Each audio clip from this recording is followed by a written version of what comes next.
Welcome to the Learning Can't Wait podcast, a Full Mind production. At Full Mind, our vision is to ensure every child has access to an exceptional education. Each episode, we will be joined by pathfinders within and around the education space who are bringing about transformational change on behalf of deserving students. I am your host, Hayley Spira-Bauer. Welcome back, everybody, to the Learning Can't Wait podcast. I am so excited for today's episode. It is one that we rushed to produce because of the timeliness of a big event upcoming, the April 8th solar eclipse. Today with us, we have Talia Milgrom-Elcott, the founder and executive director of Beyond 100K. And we have John Dedeax Davis Jr., an education specialist through NASA's Office of STEM Engagement. Welcome to you both to today's podcast. Talia, welcome back. And John, we're so excited you're here. Hey, how are you? I'm doing pretty great. I get to be with two brilliant folks today talking about a really important topic. So how are you doing? I'm doing great. I'm just excited to be here. So this is my first podcast, so I'm super excited. I'm sure it won't be your last once folks hear what you have to say. Two things to note. One is I feel like sometimes it's fun to lift the curtain, but I literally had to cut these two off from talking before I started recording because they were talking about all the good stuff that we need to save for this episode. And then also, I want to let you all know that at the time of this recording, we are a mere week away from the solar eclipse event that is happening in early April of 2024. And so we are going to spend some time talking about that topic today in the podcast. And we're going to release this episode quickly so it is relevant and exciting for everybody who's joining us. So without further ado, I think we'll jump right in. So Talia, John, we are here today to talk about a specific topic.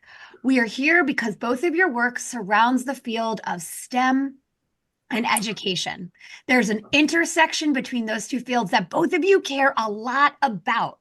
So how did you come personally to care so much about this field of STEM, science, technology, engineering, math, education? John, I'll start with you. Oh, I love this question because it always takes me back to my childhood. And for me, STEM started with Star Wars, space. It's just that simple. It was just the wonderment of just spaceships and things related to science and space and celestial bodies. Just as a kid, just being enamored with all those types of things that just interested me about space. So that's what really captured me. Dun, dun, dun, dun, dun, dun. I know. You should see my upstairs. It is all Star Wars everywhere. You are capturing so many people's inner child right now that are listening to this podcast. Yes. Wow. So space really brought you to NASA. How many people get to say that in their life? I know.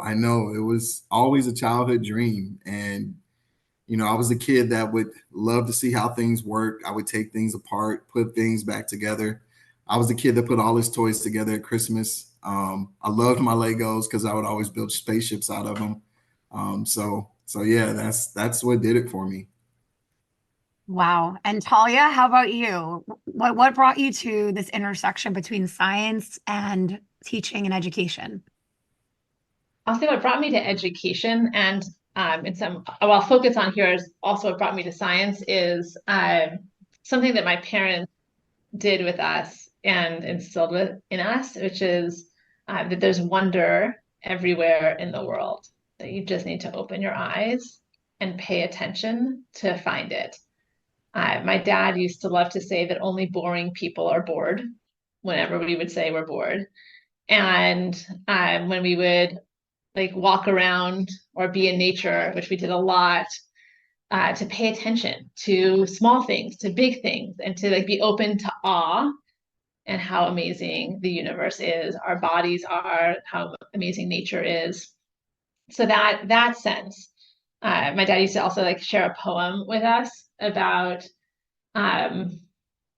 it's Edna St. Vincent Millay, I think, But the poem goes about Moses encountering the burning bush that like sort of says like the bush was always burning, but only those who take off their shoes see. Like you have to slow down enough to see it. You got to take off your shoes and know you're in a place of wonder and awe to see it. It's right there though if you're looking. So that feeling is to me at the center of what science can do and what STEM and what space can do, which is just to remind us of how big and miraculous the universe is, and that we get to be a part of it is a gift, and it's right there waiting for us if we can just open our shoots. So, Talia, that's another beautiful example of your capacity to storytell your background to what brought you here today. And John, it's so exciting to hear that your love as a child was nurtured in a way that you pursued this career. I think we're curious, John, what it's like, what you do for your job at NASA. I mean, you walked in today wearing, for those that can't see you, which is our whole audience, a hat with NASA on it. That's the dream. So what does your life look like today? What does your work have to do with education and teaching and learning? Oh, definitely, definitely. So being at NASA is first, like I said, a dream come true. Like one of my colleagues would always say, who's down at Kennedy Space Center, he says, "I'm living a dream," and he would repeat that, and it caught on with everyone that he was encountering at our offices. And I say that to say because it does feel like a dream sometimes. Just driving into the gates at Johnson Space Center is one of the coolest things in the world to me, because I know not everyone gets to have that access. And it is just one of those just jaw-dropping, most amazing visual, the persons that you get to meet and be around, the science that you get to be a part of. But the main thing is the outreach that takes place to try to give people, that type of exposure to NASA, and so that they can, learn more about the different things that relate to what's going on in the future of space exploration and all things related to NASA. So really cool. Talia, you might be listening to John. I'm imagining you're having a lot of thoughts given your work and what Beyond 100K is focused on, about the type of story John is telling and how that is maybe somewhat of the ethos of your organization. So what is your reaction? I don't want to just make an assumption. What is your reaction to hearing John share about how his STEM related field has brought him so much joy and happiness, and how his work, I mean, we could probably extrapolate, is extremely impactful for other children who might enter this field? First of all, I totally got chills, John, and it's like a sunny day here in New York. So I got chills when you described driving into those gates at Johnson Space Center. And Beyond 100K is focused on ending the STEM teacher shortage, which sounds like an impossible thing for any one organization to do. And it's actually really cool to be in a conversation with someone who works for an organization that has taken on impossible things, sending someone to the moon, landing a rover on Mars. Like these were all things that we thought were impossible. And it's no less true for ending the STEM teacher shortage, but we actually believe that it's possible to end the STEM teacher shortage, that we don't have to just accept that in our country, some kids, and especially kids of color, kids from rural communities, poor kids, don't have enough STEM classes. They don't get to take chemistry, or they don't get to take calculus, they don't get to take computer science or be part of the AI revolution. Like we don't actually have to accept that. It's not like water or gravity. And of course, here's someone who helps get people up where there is no gravity. Like we can do amazing things. We can organize the best of us to do great things. And so Beyond 100K is committed to that. And we also know, like with NASA, like we can't do it alone. You get someone up to space, it takes thousands of people, all different kinds of people to do it. And so Beyond 100K is a network of hundreds of organizations, including NASA, that together have made commitments to specific ways that they can contribute to ending the STEM teacher shortage. Absolutely. Earlier this week, I shared with you both a proof points piece from Heshinger Report by Jill Barshay, which was entitled How COVID Narrowed the STEM Pipeline. The article really went on to overview some data, our NAEP data, that showed the narrowing of the STEM pipeline really is a reflection of math scores declining for populations that typically have like high achieving results, which are Catholic school, private schools, and high achieving public school students. How concerned are you about the piece that I shared? Obviously, I mean, Talia, you're dedicating your entire work to it. You don't believe it's impossible. How concerned are you, and what reaction did you have to this article otherwise? Did you want me to start? Sure, Talia, you could start. Go for it. Basically, what we're seeing in this article and what the data are showing, and I assume many of us who are proximate to students, whether they're our own children or other people's children or people we teach, are seeing too, is there's just decline across every demographic and every group. And there's decline whether you were in a district or in a state that kept you at home for longer, or whether you were in a district or state that put you back in school, by the fall of 2020. So there's just decline across the board. It seems to be especially acute for kids who are in middle school. I think this focused on sixth graders who were in sixth grade at the time of the pandemic hit. I actually have a sixth grade daughter, who was in sixth grade when the pandemic hit, who is now a 10th grader. So it was right at the core of my own children.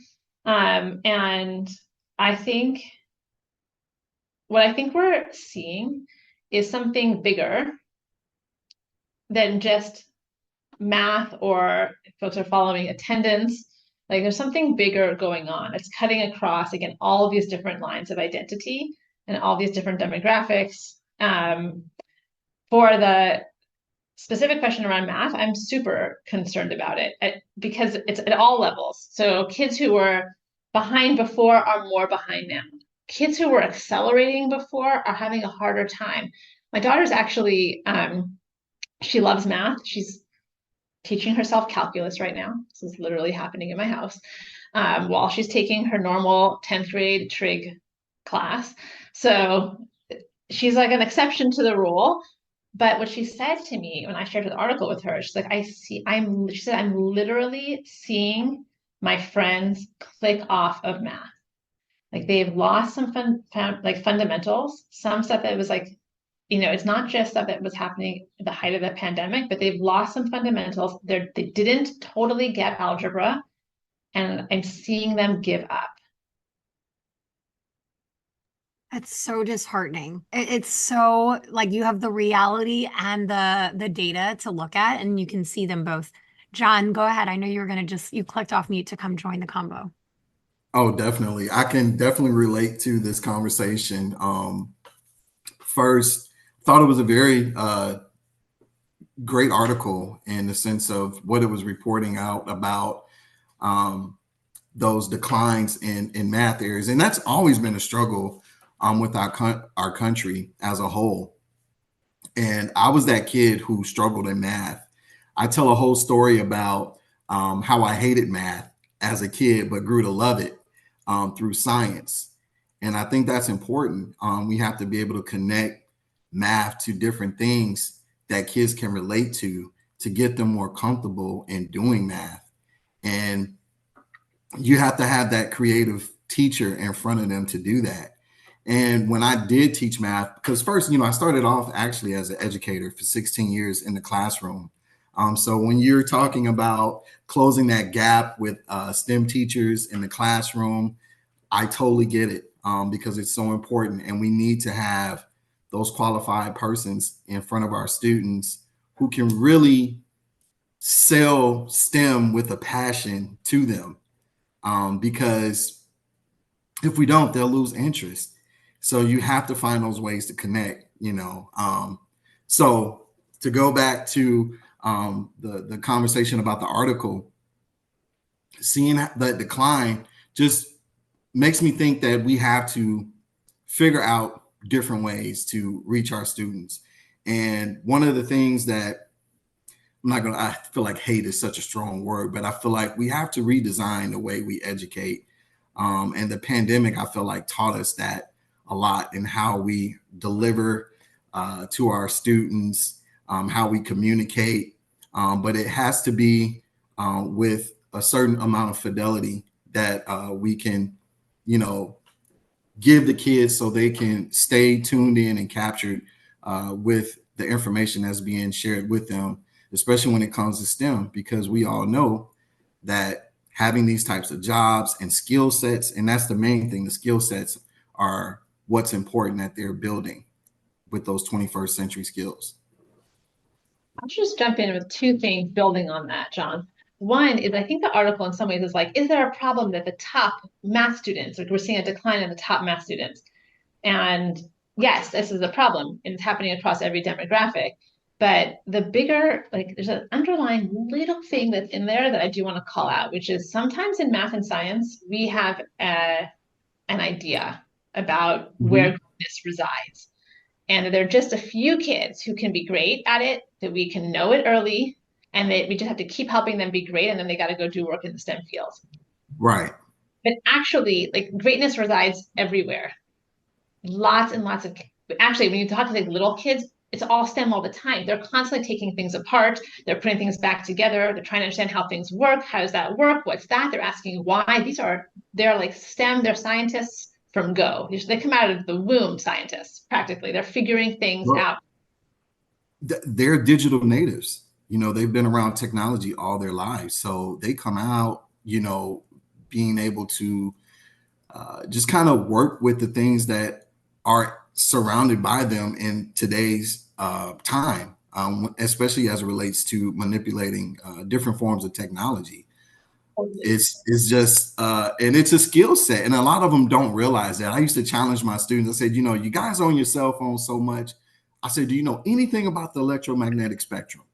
I'm like, because if you don't, then you shouldn't even use your phone.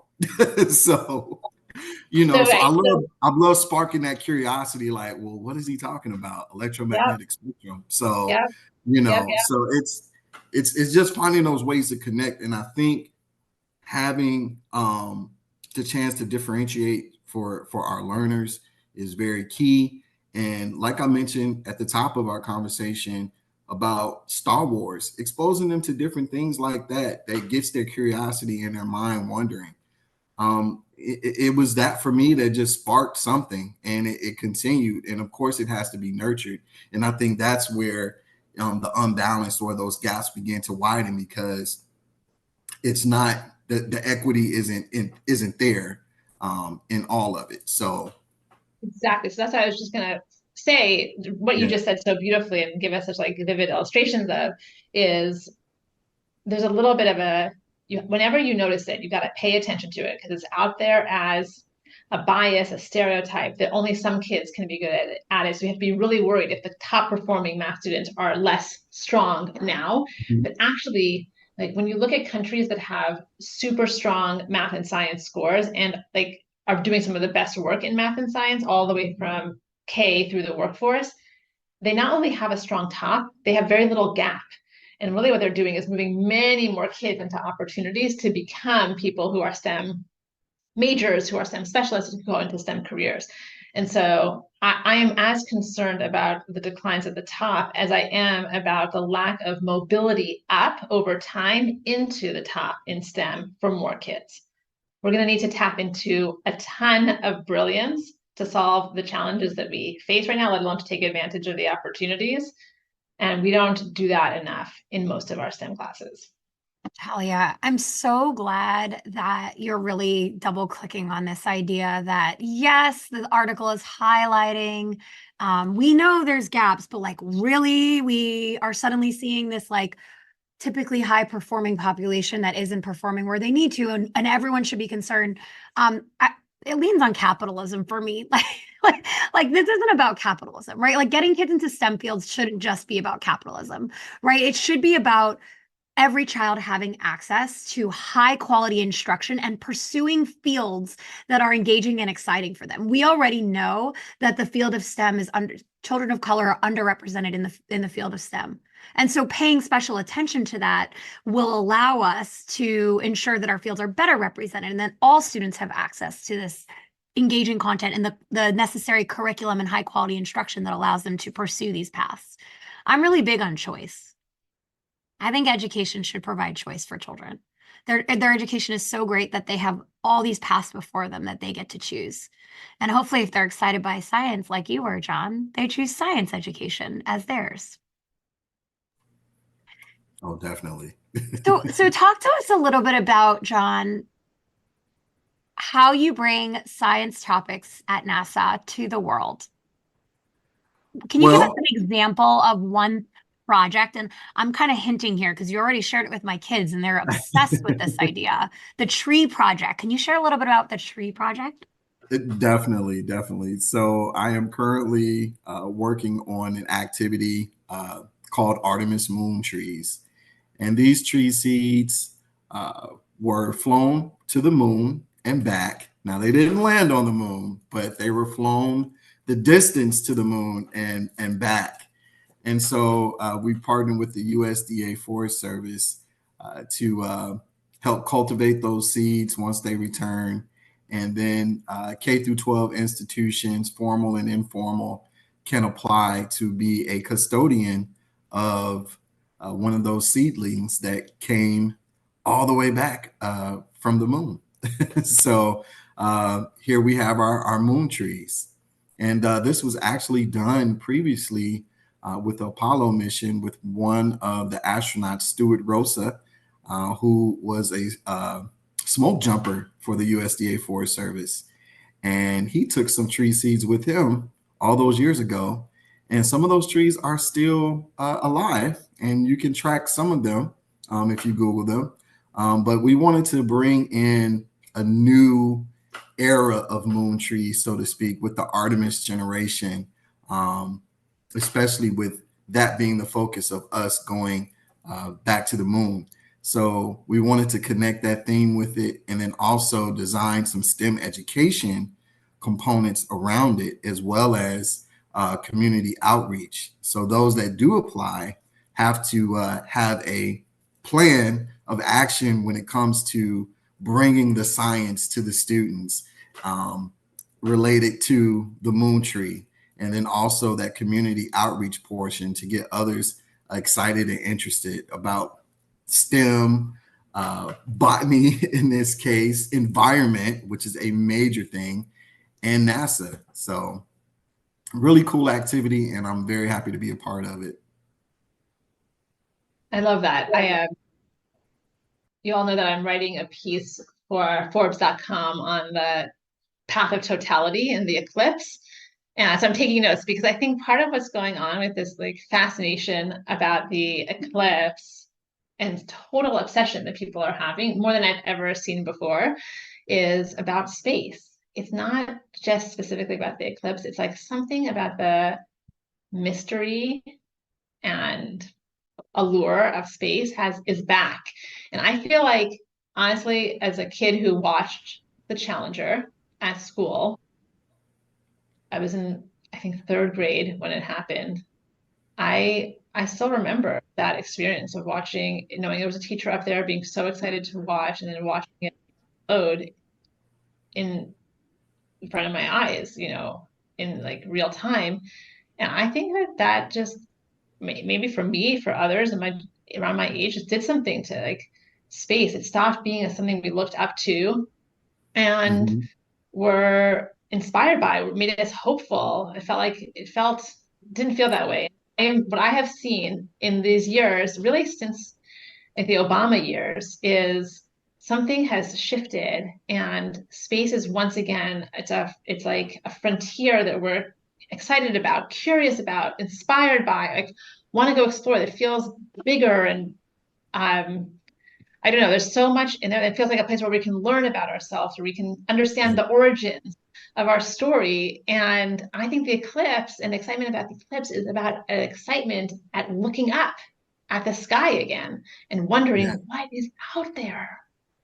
absolutely, absolutely. I think there's a couple of things that lend to that excitement going on. Just for me personally, this is my own thoughts, but looking at the James Webb Telescope that launched, I believe, over a year ago now, and all the beautiful data that it's been delivering to the scientists, and then the things that they're releasing, it is just an amazing thing. And then some of the upcoming missions as well, when we get back to the moon.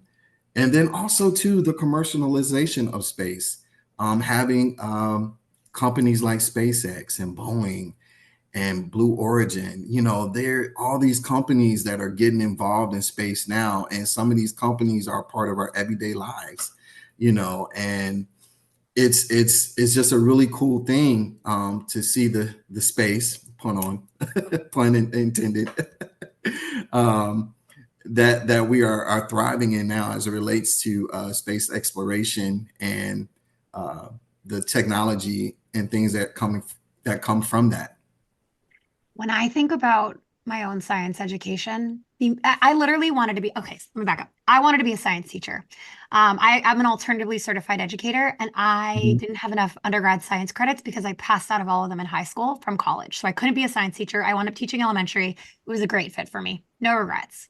But I wanted to be a science teacher because my middle school science teacher, Miss C, was 9 months pregnant, and she taught us about the moon and the earth and the orbiting and how the shape of it. And she carried around an earth and had one of us stand in the center as a moon, and had the moon go around the earth and someone stand in the center as the sun. And I remember that. And when I'm thinking about, even when I go to NASA's website, I was curious about what kind of materials they have for kids right now to really grasp the eclipse. All I could think about is the interdisciplinary nature of taking this moment for April 8th and how rich your communication and conversation could be in a classroom, whether it be kindergarten or it be 12th grade. There's lessons on geography. There's lessons on physics. There's lessons. My mind immediately goes to, wow, I wish I were a teacher right now. Because you could just come alive with your kids. And how about like history? I think, ancient civilizations, when it got dark, like it shows up all over because people were like, what is going to happen? Is it going to ever get light again? Like, it's so deep. It's so many levels. There's every way to connect. And actually, the path of totality in many places will happen during the school day. Oh, I know. Yeah, my school's handing out Eclipse glasses. They're pausing all the bus routes so the kids can stay longer to be able to see. I mean, we're in the same time zone here, Talia, so our kiddos might be in the same situation. But I think it's amazing that they're making space for it and they're changing schedules. When do schools ever do that? Yeah. I think in Rochester, I know that like they're going to have the symphony out. They have activities and science things. Like the whole city is going to be out. Just celebrating, again, this like amazing thing that has nothing to do with us, that will happen. It happens on its own. It will happen with our people here, whether someone notices it or not. Like, it will happen, and we are choosing to pay attention to this amazing moment and to make it the like moment of wonder, like a touch point that we will remember. Like, we're choosing to do that, and it's happening all over. I bet it's going to be pretty festive at NASA in Houston next week. It's definitely going to be festive. So, like I said, some of my colleagues are actually traveling to some of the places that will have Totality to work different events to, engage with the public. So I think that's a cool thing. The last eclipse that we had, I think back in October, we weren't quite in that path of totality, but it was still an eclipse. And just so happened it coincided with an open house that NASA was doing, where we actually get to invite the public to come through Johnson Space Center's gates to kind of see all of the work and the different buildings and some of the history related to NASA and the artifacts that are on site at Johnson Space Center. So that's really cool that coincided right when we did an open house. And when we do the next one, I have to make sure you guys know about it so you can come on down. Well, we're there. We'll be there.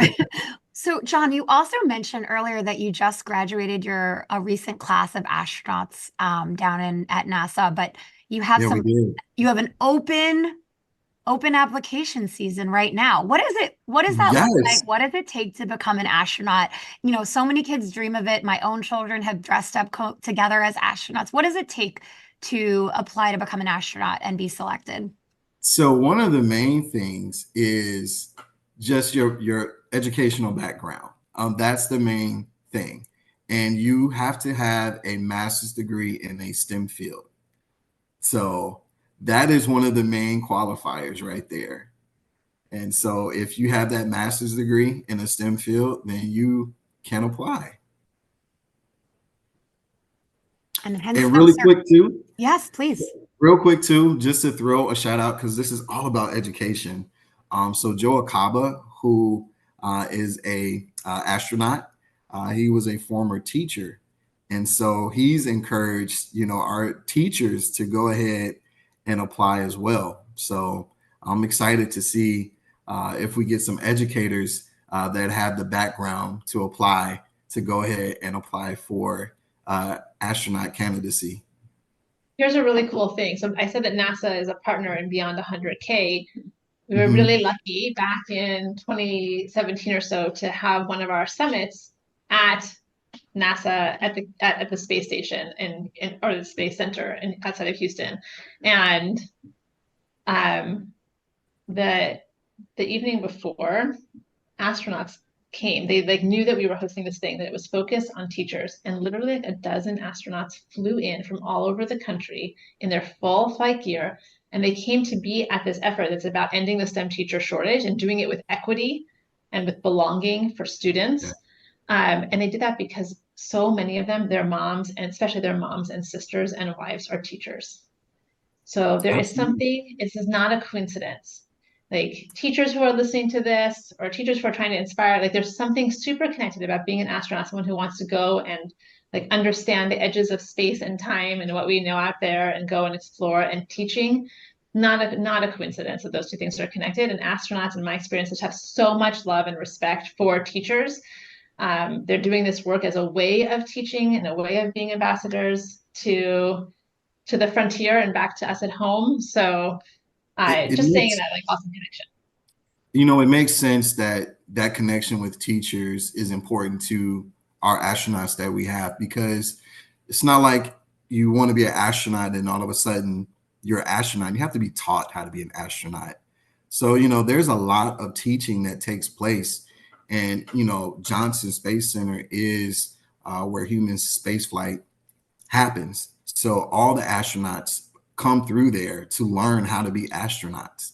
So there are teachers there teaching them all types of different disciplines and skill sets to become an astronaut. So teachers are very important, because we've all had teachers. And honestly, the other thing I was thinking about, and I know this has been a big focus for Vice President Harris, is that to get someone up onto the moon takes a ton of people in all different disciplines to make that happen. And there's so much amazing work to do that's part of like that amazing contribution, like that gets people ultimately up to the moon, in the sense that like everyone has something unique to contribute, but it takes all of us to make it happen. I love telling students that, you don't just have to be an engineer or scientist to work at NASA. There are so many different ways that you can contribute, including educators, as you can see.